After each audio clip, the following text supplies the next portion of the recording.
Good morning, everyone. As you come in, I'd like to welcome you to our membership check-in for September. If you would like to say hello in the chat, that is wonderful. We are recording today's session and all of the materials will be made available to you over the next couple of days. And I know it's a busy week, so we are going to get started. So as folks are coming in, if you'd like to say hello in the chat, I'd encourage you to do that and we'll get started. Thanks for joining us this morning. So again, welcome to our membership check-in for September. We took a few months off this summer, but we were hard at work. We have a lot of things to share with you as we start the fall and a lot of new opportunities to engage with and certainly a lot of conversation. So I hope you all had a wonderful summer. Some of us got a little bit of time away. Some of us were still working regardless of that. I hope you enjoyed the nice weather. I hope you got some time in with your family, those kiddos home from school. But I know I've also talked to a lot of you that are happy that your kids are going back to school and have a most regular routine. So wherever you sit on that spectrum, I hope you had a wonderful summer and that you really are looking forward to a wonderful program year this year. I wanted to first start. This is really an interesting time in our work. We've got a lot of opportunities ahead of us as we start a new year, as we look to bring on new staff, as we look to start registration as classes and have more learners come into our spaces to connect with more families. And in many cases have additional resources to be able to do that. It can be very overwhelming. There's a lot of information out there, a lot of updates that are happening. We'll keep you updated on all those things. But I first just wanted to start with kind of a video about some really kind of core behaviors or strategies that we can adopt as we think and put on our innovation caps over this next year and really think about the future of where our programs go, the opportunities that are available for us, for our teams, for the people that we serve, the communities that we serve. But I appreciated this video because it really kind of puts perspective into bite-sized chunks. So I will transition there.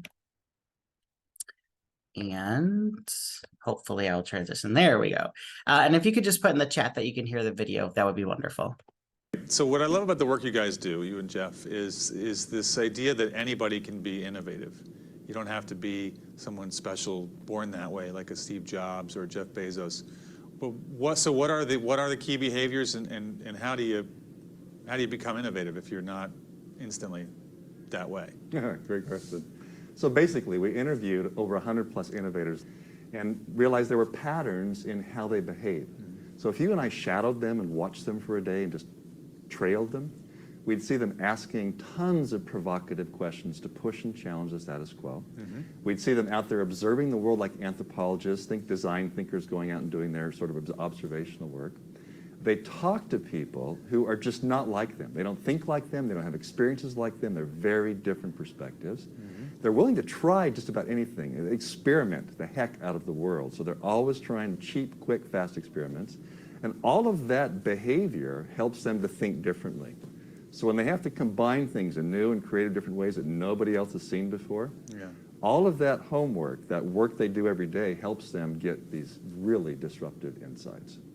And how do they make sure that those insights, because anyone can have an idea, but how do you execute? Are those people necessarily good at executing? So really there are two parts to that question. One piece is all ideas are not created equal.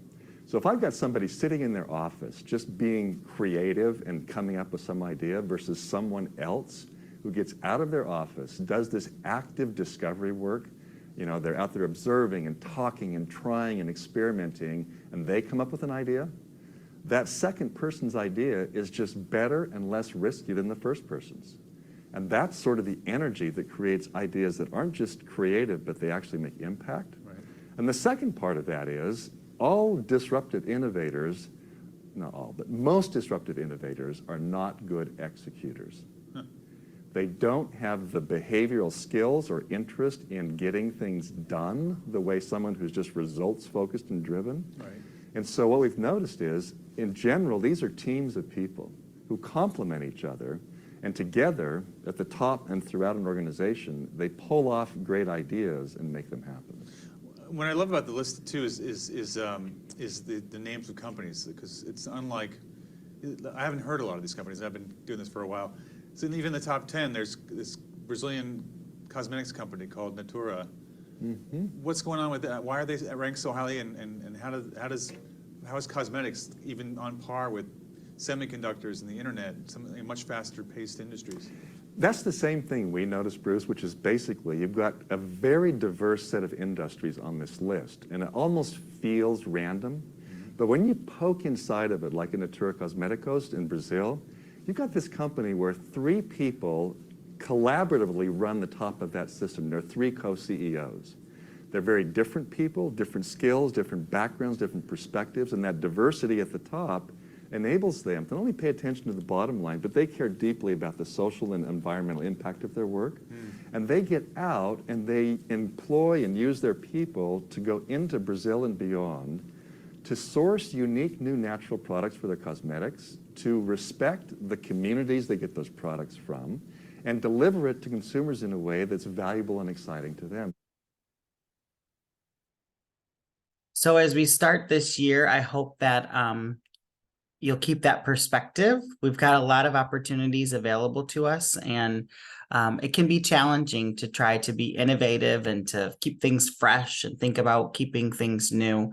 But I really like the perspective that he brings about the teamwork. I saw Whitney put in the chat, teamwork makes the dream work. And the teams that we have are not just the teams that are local programs, but the space that you have as MACAE members. You really have a community of statewide colleagues and practitioners who are living the same experiences and have the same ideas and thoughts, sometimes the same challenges, and using that power of our network is really important. And I think it's just always important to be reminded of that every year, that you are part of a larger narrative, a larger picture, a larger perspective, and together we can be creative and challenge each other and improve our systems and reach more people, deliver better services, and keep really impacting the communities that we do. So I hope you are inspired for the work ahead. I wanted to next open it up as a space for the sharing of good news. We've been away for a couple of months, and many of you have been busy and have had lots of great opportunities at your local programs for new projects and new initiatives to take hold. And so I'd like to open it up. You can put into the chat, or if you'd like to unmute and share, I'd like to open it up at this time if anyone would like to share any good news from your program. Would anyone like to share?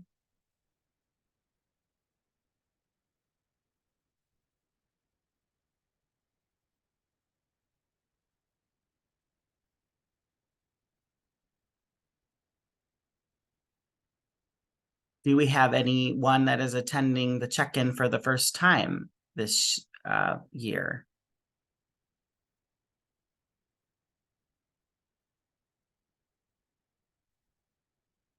Mariah put in the chat they hired a new student success specialist, Denise Kane. So wonderful. Welcome, Denise. Hi, I'm Denise Kane. Nice to meet you. Nice to meet you too, Denise. We're happy to have you. Thanks for joining us. Thank you. Good luck on your journey. Anyone else have any good news you'd like to share? Julie, share. Do you want to, Julie, from the Legacy Center, would you like to share? Sure. Yeah, we have moved into a new building that doubled our space from our more industrial office building, and we have fully moved in. I'm sitting in our new community room, which used to be an old sanctuary, waiting to start my first conversation class of the season for my ESL higher learners. And we will be having our Midland Business Alliance will be having a ribbon cutting at the end of September. So we are stoked and excited. Awesome. Open and ready for business, as they say. Yeah, we are. Thanks for sharing that, Julie. That's wonderful. It's been amazing to watch the journey on Facebook and social media over the last few months of the dedication of your team and the hard work that you've all put in, from painting the walls to moving things to building the furniture. Yes. Yeah, building our own furniture. It's great. Any other news? Brian shared that they started a Bridge 4 program for incoming fourth graders. Do you want to talk about that at all, Brian? Sure. We've been doing a Bridge 6 program for incoming sixth graders for the last 5-6 years. And so this year we had 3 or 4 teachers that are interested in doing a Bridge 4 because we have a 4-5 school. So we had 3 teachers that got together. And so we end up having about 100 kids sign up for the program. So gets them in for about 4 days before in the summertime, about a month before school starts. They meet some teachers, get the lay of the land and whatnot. So it was pretty successful. That's amazing. That's awesome. Thanks for being a part of that, Brian, and spotlighting that. Whitney was sharing that they've got a couple of awesome new employees. I know that's always something this summer months when folks are transitioning or make decisions to move to other employment opportunities. Always nice to find quality staff and to be able to have a good, robust team as you start really impactful fall programming. So wonderful to hear that, Whitney. Any other good news that anyone would like to share?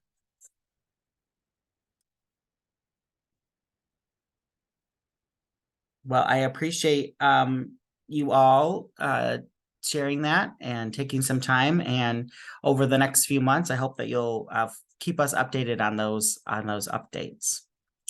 So a few takeaways that I wanted to share with you all on behalf of our board and our staff. It has not been a quiet summer. We have been extremely busy working in many different ways to really gear up for the fall and to prepare for some of the exciting opportunities that are available to us this year. We've really tried to be dedicated to our strategic plan. That we kicked off the summer by going to the CASAS conference, where we renegotiated our statewide rate for CASAS e-testing. And so we now have a new negotiated rate for all MACAE members that use CASAS national assessment testing in their adult education programming or their workforce training programs. And you can reach out to our office and we'll tell you more specifics on the process for that. There is no code that you need to utilize in order to access that. Our understanding is that when you register, that will be applied to you on your billing cycle from the CASAS company. We have to supply them with a list of all of our members and the programs in Michigan. And so they will work to do it that way. But if you have more specific questions about that, you can certainly reach out and we'll share that information with you. So that was very exciting to go to that. Also, it was exciting to hear about all of the updates in CASAS testing. There are new approved tests through CASAS that are the STEP and the goals, both for ESL and ABE. And so they've been sending out their updates around that information. And at the fall conference, we will have Elizabeth, our great representative from CASAS, will be in Michigan live in person, and we'll be giving an update on all of those new test series. She'll be answering technical questions about how to proctor and do e-testing. And she has a full slate of things that she is ready to share with everyone. So we were happy to kind of connect with them and make sure that all of you are getting the resources that you need.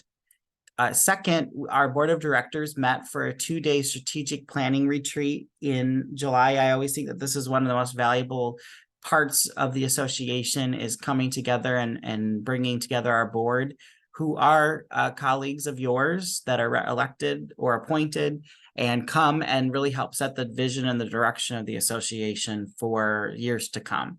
And so we are in the middle of a 2-year strategic planning cycle that will go until 2024.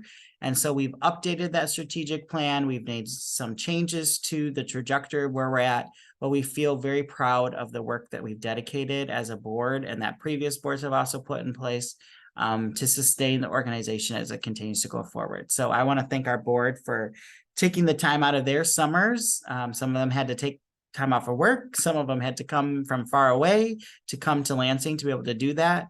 But they're very dedicated on behalf of you all in the field to make sure that we're moving in the right direction and that the voices of you, their colleagues in the field, are represented and heard. So if you don't know who your MACAE board person is, we'll be sure to make sure that we highlight them.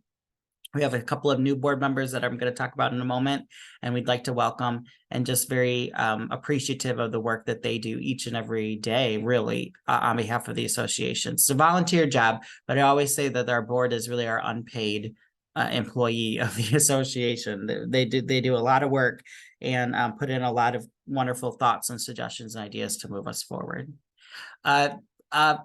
Really exciting thing this summer was that the governor signed the education bill, which obviously increased a lot of resources for many different facets of our association membership and the program services that you offer. And our president, Tammy Brown, was able to travel to up north to when I say up north, meaning up north from Lansing, so the lower peninsula still, not in the UP, but up north from here this summer in July to join the governor for the bill signing of the education bill. So she was invited on behalf of MACAE to be the representative, and it was a wonderful opportunity for MACAE to be joining other education associations and other colleagues at the statewide policy level after our work to increase funding opportunities for many different areas of our association. I had the good fortune as well to join the lieutenant governor as well as Mary Kavanaugh, Senator Mary Kavanaugh, this past July as well in a listening roundtable session for the budget increases within the Department of Labor and Economic Opportunity. One of those takeaways is that the creation of the Adult Literacy Opportunity Fund, which is for nonprofit literacies to deliver adult literacy programming that is being administered through MACAE.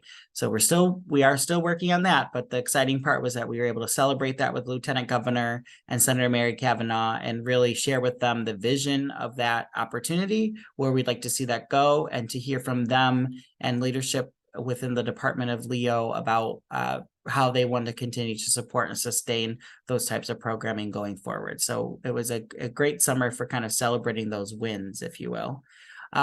If you haven't noticed yet, we've also relaunched our website. It's been a soft relaunch as we kind of rebuild and make it stronger and make it better and make it easier for you all to access the resources that you need to. It is a work in progress. And so we continue to make changes and try to adapt and make feedback, take your feedback and make changes on things. And so as you navigate that over the next year, I hope that you'll share with us your feedback, and we want to make that a resource for you.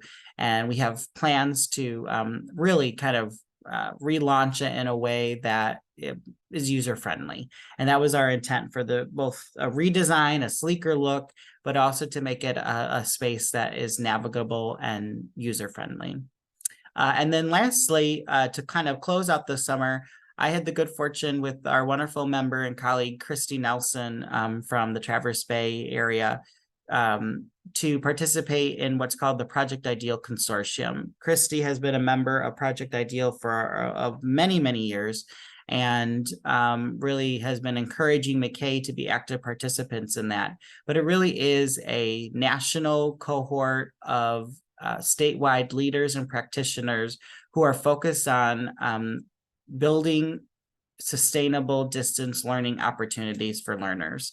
That includes digital and virtual learning, that includes asynchronous learning, the professional development that's needed to deliver that, the learning management systems that are needed to do that.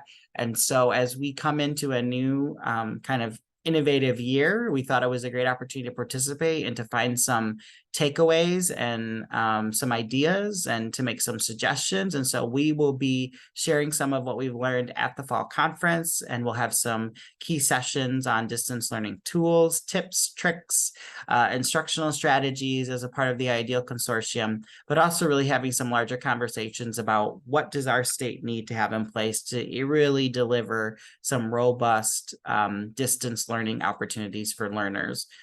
Whether that's youth learners or whether that's adult learners, many of the resources are adaptable. But I would like to thank Christy for that invitation and really being at the table and pushing Michigan to be really forward thinking. And it was a great opportunity to be a part of that. So like I said, it's been a really busy summer for us all.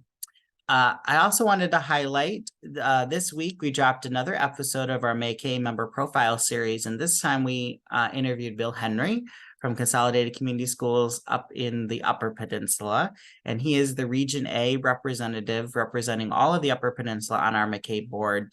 And it was a really great conversation to learn more about Bill. I've known Bill for a number of years, and every time I do these interviews, we always learn something. And Bill's story is a great one, and he started out in finance and found his way to adult education. So who would have thunk it, right? And Bill was probably the first one to say that too. So if you'd love to hear more about Bill and his story, you can watch the interview there when we send out the recording, as well as all the links from today. It's also on the MACAE Weekly Update that went out yesterday as well. I'll be reaching out over the next few weeks to others of you as well to participate in these MACAE member profile series. There are short 15-minute interviews that we do via Zoom. I send you the questions ahead of time. And the intent and purpose of this is to tell our stories, to tell the stories of us as professionals within this career space and these fields that we work in. To talk about the opportunities that we have, to talk about the projects that we've been involved in or the things that we're thinking about. And then we utilize this information and share it with you within your communities, but also on our social media page. So it's a win-win for lots of people. And I've just appreciated the time getting to know so many of you even more deeply and intimately, and learning about the awesome work that you do on a day-to-day basis. So if I ask you, we try to make it as comfortable as possible. And please go and watch those videos and see about the wonderful work that your colleagues are doing in their stories. As I mentioned, we also this summer welcomed several new board members to our board. And so I'd like to just take a moment to acknowledge them and welcome them. They are already jumping in and taking on projects, being a part of different things, spearheading different efforts in many ways. And over the next year, they will become even more familiar as they are the MACAE representatives in various spaces. So first, I'd like to introduce Mariah Schaefer from the Refugee Development Center in Lansing. She will be serving in a one-year capacity as the Region D representative. MACAE Region D covers Prosperity Regions 5 and 7, which is mid-Michigan, and then also the Tri-County area surrounding Lansing. So Mariah brings a lot of wonderful experience and a really dynamic perspective from serving learner populations, not only through ESL, but in community services and liaisoning with different partners around the community and building up really collaborative partnerships. And so we are excited that Mariah will bring that leadership and vision to the board. And over the next few weeks, we'll take the opportunity to introduce her to all of the members within her region. So welcome, Mariah. And I'd also like to welcome Heather Holland from Sparta, a longtime great representative from West Michigan. She is joining us as the networking chair and will be helping to lead a lot of our new initiatives in terms of training and welcoming our new members, as thinking about opportunities for professional networking, because we know that that's an important part of being a part of this association. And so I'm looking forward to working with Heather on some of those strategies. And Carl Curry from Ferndale, Tri-County Education Center over in Oakland County. He is joining our board as an at-large. Carl's got a wonderful program at Ferndale with lots of different facets to his program. And so we're excited to tap into his knowledge and his energy and to bring that through adult education, alternative education. He's got integrated education and training there as well. And so he'll be a great addition to the board and has already jumped in and is taking on a few things. So we appreciate Carl. And then Rob Barrett from Southgate will be serving as our liaison with the Michigan Alternative Education Organization, excuse me. So Rob has been a member of MACAE for several years now. And so we're excited that he now will help us strengthen that connection that we have with our partners at Mayo. Looking ahead, kind of shifting a little bit, I wanted to just make note that next week, we do have another professional development training available. We've had 3 already in August, and we've got some more on the burner coming up this fall. And our first one is a new to MACAE and adult education training. It is in person on Thursday, September 14th at our office in MACAE. Registration was made available last week. It's was in our weekly update that went on. It should be coming on the website fairly quickly if it's not there already. If you have staff that are new to this landscape, this would be a very worthwhile investment for them to participate in this training. We will cover everything from the basics to some of the more intimate details about andragogy and pedagogy of adult learning. We will cover different funding streams. We will look at different resources that are available. We will examine many of the different resources and benefits of being a MACAE member and access resources like COABE and pro-literacy. And so we really will try to take that deep dive into really the orientation of the overall system of adult education, how it works, what it looks like. And along the way, we'll have some fun too, because it's a lot of information to take in when you're just starting out on the job. So if that's something that you're interested in, please register. If you've got questions about it, drop me a line. Happy to have a conversation about it. But we are looking forward to that. And I would anticipate at a later date, we may have a virtual component. We really felt that in order to really try to do a just training, we needed to have at least one virtual component, or excuse me, one in-person component to really dig into the details of what we needed and to really have people in one space connected to that. So if you've got staff, please consider signing them up and having them participate in a very worthwhile training. All right. A lot of information so far, I know. If you've got questions throughout this morning, please pop them into the chat and we'll address them as they come up. And with that, I'm going to kind of transition to a few resource areas that are available. We have been, like I said, working all summer long to kind of prepare for the fall. And as always, the fall comes fast and furious and there's a lot going on. So stay with us on these updates so that we can give you the information that you need. But one of the most important things we wanted to share in terms of community education before after school is that September is Lights On for After School Month.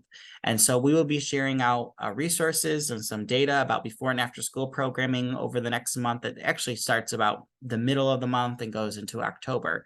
But we think it's an important thing to share the impact of what our before and after school enrichment programs can do for their local communities.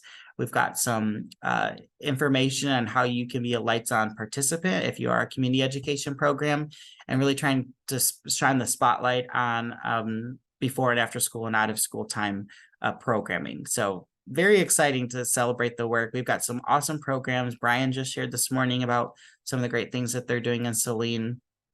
And we've got other programs as well that are doing some really awesome work. So more information to come, but we'll be sharing out this information over the next month or so. And we hope that if you have a community education program, you'll participate and really be a great representative and participate in those things to raise up awareness.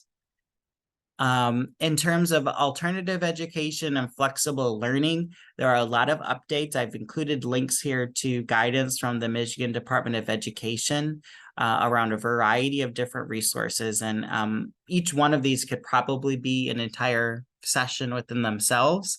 But I really would behoove everyone that works in this space to take a look at some of the guidance that has been released over the summer from the Department of Ed in a variety of different areas. The first is really just a reminder about the annual certification of teachers and staff, and that there are requirements for that. It's really just a reminder to remind folks that different people are in different licensures or on different timetables for renewal. So now is a good time as you're starting the year to check into your MOEX account if you are a certified instructor or certified staff, and to see if you're on the trajectory to have enough professional learning hours to renew your certificate. That's a really important thing. Over the years that I've been here at MACAE, we've had a couple of folks run into challenges towards the end of their certification period and not having enough. And so if you can participate in our professional learning opportunities, over your successive years, you'll be fully fine to renew your certificate. And if there are suggestions that we can give to you, we can give that to you on spaces that you can go to find additional resources. There's also been some guidance released on creating personalized curriculums. That I know that's a really important topic for a lot of our alternative and adult education practitioners working with students, but there's a little bit more guidance on personalized curriculums for students with an IEP. And so Rochelle Bowerman from the Department of Education will be at our fall conference presenting on Tuesday, October 17th. And she will be talking about this as well as just personalized curriculums in general, but really kind of sharing a little bit about this new guidance, really some parameters and some suggestions or recommended ideas that districts would need to go through to help someone with an IEP have a personalized curriculum, and try to make that process a little more transparent and a little bit, frankly, easier for all involved to navigate that process. So you might want to take a look at that. There's also new guidance on the requirement for reporting suspended and expelled students. In terms of significant changes, there's not significant changes. It's just a matter of how you're reporting them into the MEIS system and how you do that. I know that many of our alternative education programs may be working with a learner population or student population that has been suspended or expelled students. So you may just want to be aware of that reporting guidance that the home district is responsible for doing. And then also they shared a link for post-graduation opportunities, both for training and transitioning to post-secondary, that was meant to be kind of a resource guide for the class of 2023 to go on to different websites and resources and to explore opportunities for the next step after graduation. And so I always think that that's important. And many of our programs already have those things built into their programming, but that post-graduation resource could just be another asset for you, for teachers to look at, or your career navigators or your school counselors to look at and have as a within their back pocket, a toolkit for how to help learners as they think about their next steps post-graduation. And then lastly, this year will be the implementation for the personal finance credit, which has been added into the Mission America curriculum as a required half credit for students to graduate within the Michigan merit curriculum. And so there's some information there about what that looks like. We are also planning to have a session at the fall conference. There are several key vendors that will also be presenting and talking about updates within their online curriculums, both for alternative and adult learning, that will talk about, that we've asked them to highlight this personal finance credit component that they're embedding within their online virtual learning components as well. So we will be covered at the fall conference to ensure that both virtual instruction as well as in-person instruction, we've adopted all of the necessary resources and are doing what we need to make sure that our learners are prepared for all of those things. In the area of adult education and integrated education training, I think probably what is most significant are the policy issuances that have come out. And I know that sometimes the communications from the state office are infrequent and not everyone receives them. And so when you receive this, you will have access to the links and to the resources. But first, I think it would be important to remind yourself of the newly adopted allowable cost policy. There have been a few changes to allowable costs, both for Section 107 and WIOA. Essentially, my understanding is that by revising the allowable cost policy, it is meant to make it easier, to make it more manageable on your parts as program providers. And when you work with your finance individuals within your institutions, or maybe you are the finance person within your institution, to better understand what the state is looking for when they look at those grants. And so there are a few changes in terms of like consumable materials as it relates to supplies, not consumable as in eating, but pencils and pens and paper and those standard kind of office or instructional supplies, and trying to not have to line item each one of those individual things and list those in great detail, but to really just say supplies, this, as long as those supplies meet that criteria. So there are a few changes in that. You really should review that with, if you're a director, with yourself, if not with your district staff, and share that out, and we'll make sure that you have the link there available within this guide for that. Also updated was the teacher certification policy for adult education. If you recall, we held earlier this summer a listening session for the teacher certification policy, where we solicited some feedback when it was in draft form. We also sent a letter on behalf of MACAE with a couple of suggestions and recommended changes to that. Those were not adopted, and so we continue to work with the department on trying to understand the implications of the teacher certification policy. I don't necessarily want to spend time now going and reviewing that policy, just because we did have that session available before, but I'm happy to answer questions that folks have about it offline. And we'll continue to kind of advocate and work through that. If you've got feedback on that certification policy, please let us know. If you haven't had a chance to read it, I would recommend that you read it first. When we did our informational session, we had a chart where we talked about the existing policy and then what the recommended changes would be. I can send that to you to look at, but we really would encourage everyone to be aware of that, and essentially ensuring that all of your instructional staff has a teacher certification, and if they're an ESL or integrated education and training, that they meet those requirements, because there are some additional requirements for them. So if you are used to reading policy, it's very easy to read and understand. If you're new to the policy landscape, those conjunctions and or but can be confusing sometimes. And so I'm happy to answer questions about that offline, and also refer you to the adult education office, who could probably give you more insight into why the policy is being written in that way. So more conversation on that, but I do think that that's important that folks are aware of that. And then regarding adult education, special education, this guidance is not new. It came out actually last year, but I do think it is important to just have at the back of your mind and another link to the access and resources for that. That was guidance that was released last year in a joint project between the Department of Education and the Department of Leo around how to provide services for adult education learners.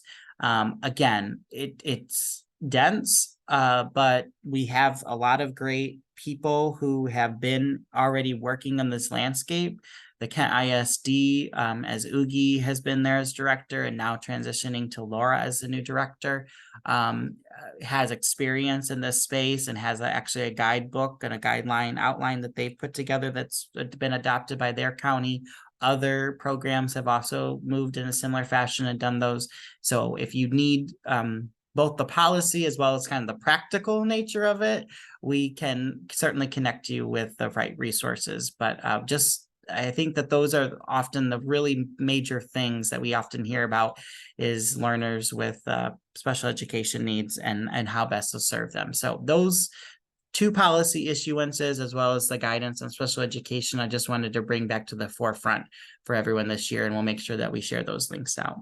And then in terms of CASAS testing, I mentioned it earlier, but we did renegotiate the rate for CASAS e-tests, which means that all MACAE members have access to a statewide reduced rate for purchasing bulk CASAS e-test units. We have the information for how to go about ordering that if you are interested in starting that process. That's something that we launched 2 or 3 years ago with CASAS now, and we're very happy about our partnership with them, and they've been great to work with. And then for those of you that use TABE, next week, and I've already reached out to you, I will send you a reminder as well, but we are going to be launching a TABE user group with John Weiss from DRC TABE that will meet periodically, and he is looking to provide you with resources and support for paper pencil, but also their online testing apparatus as well. They also have a new workforce portal, which will actually align the skills and the kind of outcomes on a TABE user test to potential career or market trajectory. So almost like thinking about a long-term employment plan for that learner about, what skills have they learned or demonstrated strengths in on the TABE test, and what careers does that align with? Which I think it could be an awesome tool for programs to utilize and to adopt and to help as you work with learners, and as we always try to help our learners understand the imperative nature and the important nature of the CASAS and TABE tests. So they are moving in that direction to provide that, and he will also be at the fall conference and presenting on that as well. So we're excited about that, but we are launching that. The first session will be next week, and I'll reach out to those of you that are TABE users and send that to you. And if you don't receive it and do use TABE, reach out to me and we'll make sure that you get that link and that information. Also regarding adult education, we've been having a number of sessions over the last few weeks. Thank you to all of those that have been participating. We would ask and hope that all providers, all adult education providers, community-based organizations, Section 107 providers, nonprofit providers are joining these conversations. Short of begging, we're asking diligently that you participate. You can participate in one or all, however much you have time for. But really the intent and purpose of these conversations over the next month, you'll see that we have one a week over the next month, is to talk about what Section 107A means, the implications, whether or not regional implementation is the strategy that many areas are adopting, or whether or not individualized program strategies will be adopted. How does that leverage with your existing funding and the capacity that you already have, and look at expansion opportunities? We want to be a resource for this, and we really want to see all of our members participate that have adult education programming, participate in either an individual or a regional plan for implementation. It is imperative that we participate. All eyes are on us, literally, in terms of the system and seeing how the system works, and whether or not we can accept the challenge and rise to the occasion to really adopt and enhance our programming. And so we don't want to see anyone on the sidelines. That will actually be very disappointing if there are people that are not there. And so we would encourage you not only to be in these conversations, but if you have regional conversations that are happening, to be a part and join those. So please register and sign up for those. This information was also available in our weekly update that went out yesterday. We'll continue to send this information out over the next few weeks. And as we get closer to a RFP opening later this fall, we will probably continue conversations into that RFP time as well, to dissect the RFP, look at the options that are available within it. And we do plan to have an opportunity at the fall conference for a convening and roundtable with practitioners from across the state. But please, if you're not available, check and see if another staff person is available. It is really important that we have all of our member agencies that are in this space engage in this conversation, understanding the implications, understanding what it looks like, understanding what it means, and how you fit into this landscape, because there really is no being left out. We must participate. Forced fun can be fun if we're all doing it together. And then lastly, I wanted to share a little bit about the fall conference. We're so excited to be hosting our fall conference in just about 6 weeks. We're excited that it will be in Lansing, the center of our state, and we have some special guests that'll be joining us because it's in Lansing. The conference is October 15th through the 18th. And we will have sessions starting on Sunday afternoon. On the weekly update yesterday, I sent a kind of conference at a glance, if you will.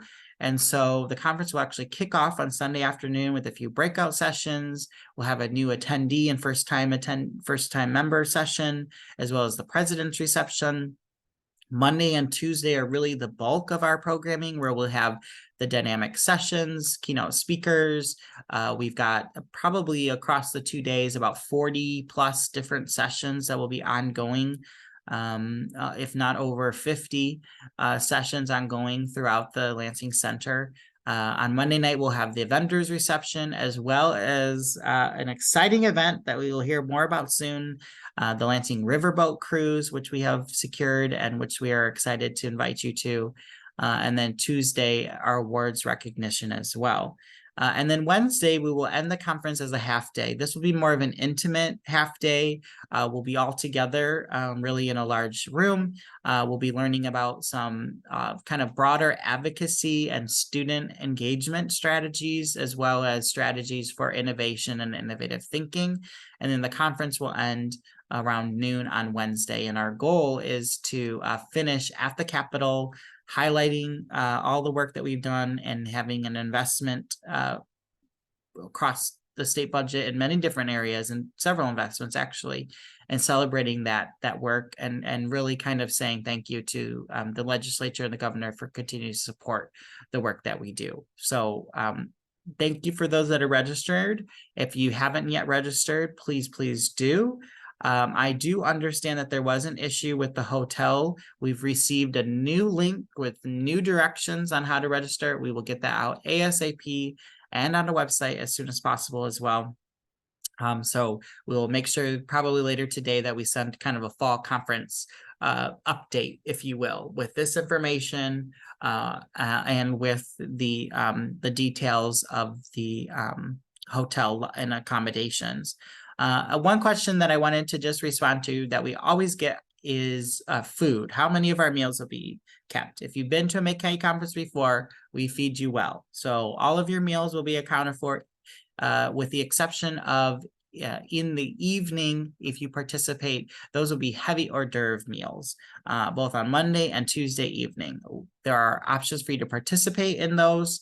But that is obviously elective for you to do that. So that would be the only exception of something that you might, consider going out on your own and finding a meal. But breakfast, lunch, snack, coffee, water, tea, all of those things we feed you. And yes, there will be bacon. That is also the other question I get often. It's like, who's the keynote speaker and will there be bacon? I don't know that there will be bacon every day, but at least one of the days we will have bacon. So please rest assured we will have that.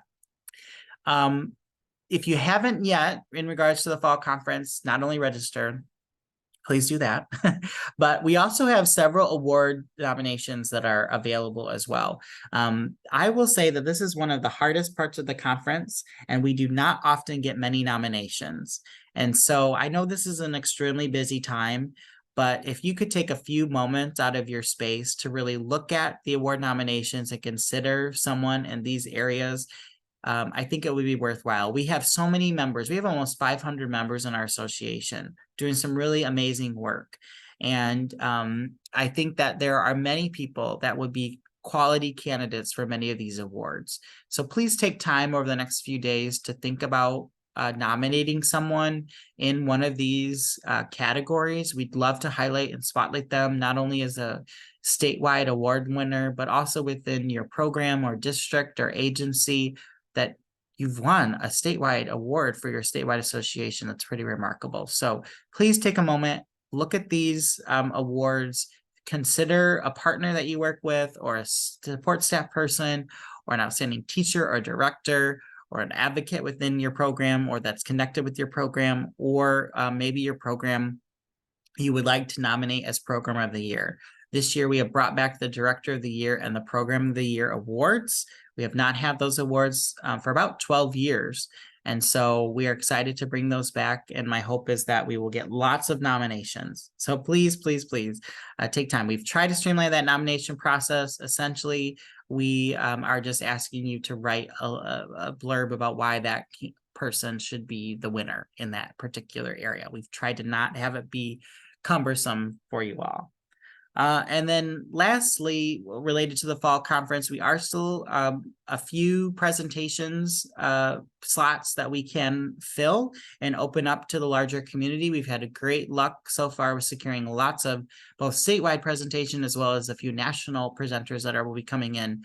But we are still looking for program presentations. So if that's something that you're interested in, I would challenge you to go step out of your comfort zone and to share some ideas. It's always amazing to me when I talk to a program and sit down with a program and they say, oh, well, we're doing this. And it's like, well, what an awesome idea. You should share that out. And then usually the next response after that is a little bit of a chuckle at me, like, oh, Patrick. But really, there's strength in working as a team. If you're afraid to present by yourself, we can find you someone to present with you that maybe is very like-minded and same personality or is doing something very similar. We always get lots of conversations sometimes about people that say, I'd love to present, but I don't want to present by myself. If that's holding you back, connect with me and we'll try to get you someone that can present. And if you are thinking about, you know, what we do isn't significant or it's not important enough to present on, I would encourage you to put in a proposal. Because if you're not sharing what you're doing and starting a dialogue, then others won't be inspired by your work to keep going too, whether that's lessons learned, whether that's things not to do, whether that's we did this and this is the impact we have. All of those types of themes for presentations are really significant and important to us. And now more than ever, as we start a year with additional funding resources and different allocations, all of those ideas should be raised up so people can kind of pick apart and think about things that they might like to adopt in their program. The deadline is scheduled for this Friday, so there is a little bit of a urgency to this, but please consider submitting a presentation, if you will.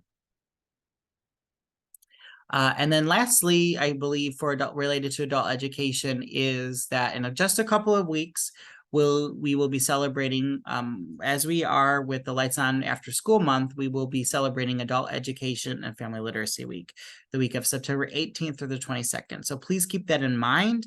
Please look at it as an opportunity to highlight your program on social media and in different spaces within your agencies, within your districts, within larger communities that you're in. We will be sharing out kind of a to-do list, short modified toolkit. You can also find a lot of information on COABE's website, coabe.org, around different data points and different information like that. But it really is a time to celebrate our work.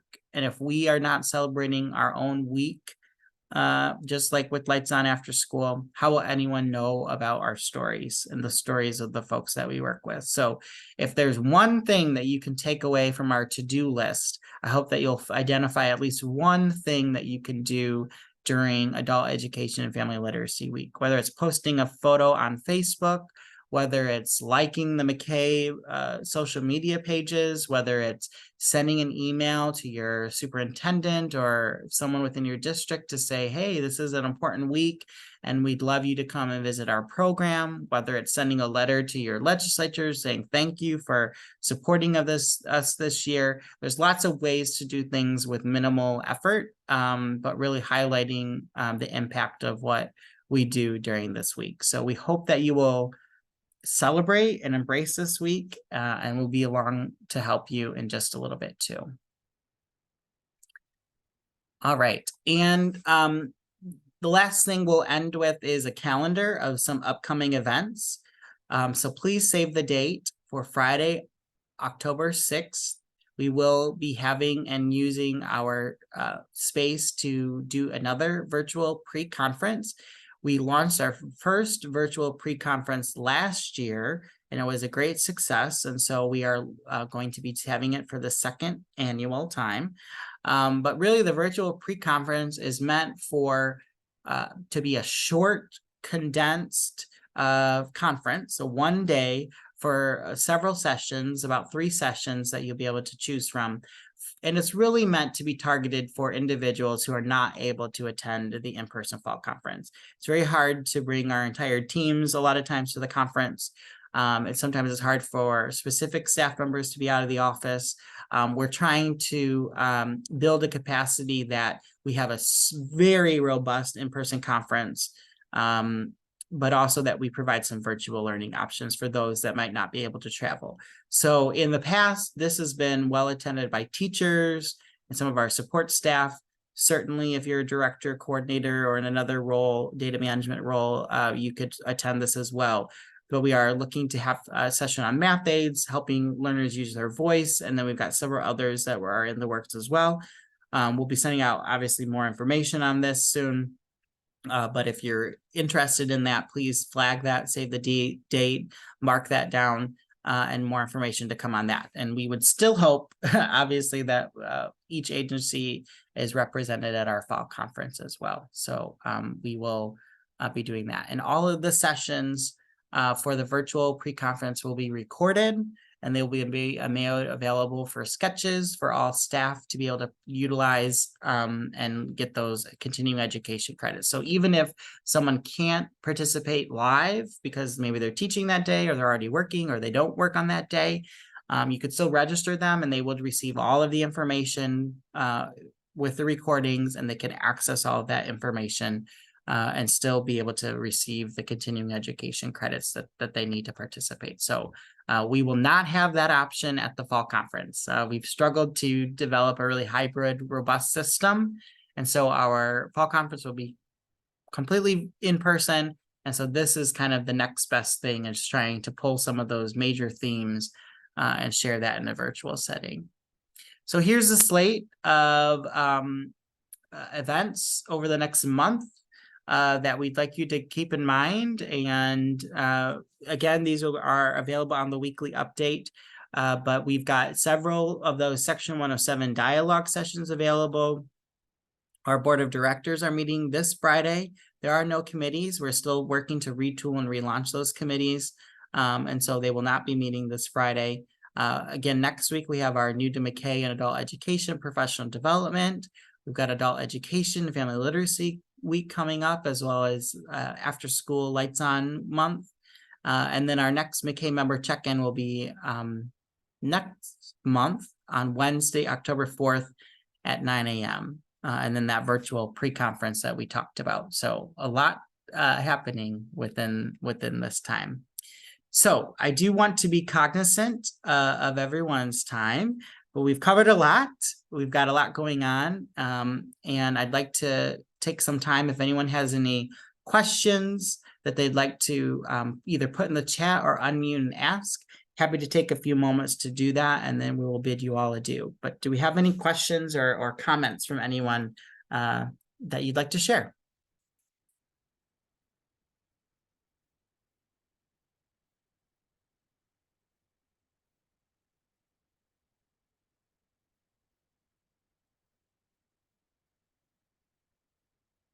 All right. Well, I hope you have a wonderful month. Thank you for tuning in this morning. Again, all the materials and the recording will be made available to you.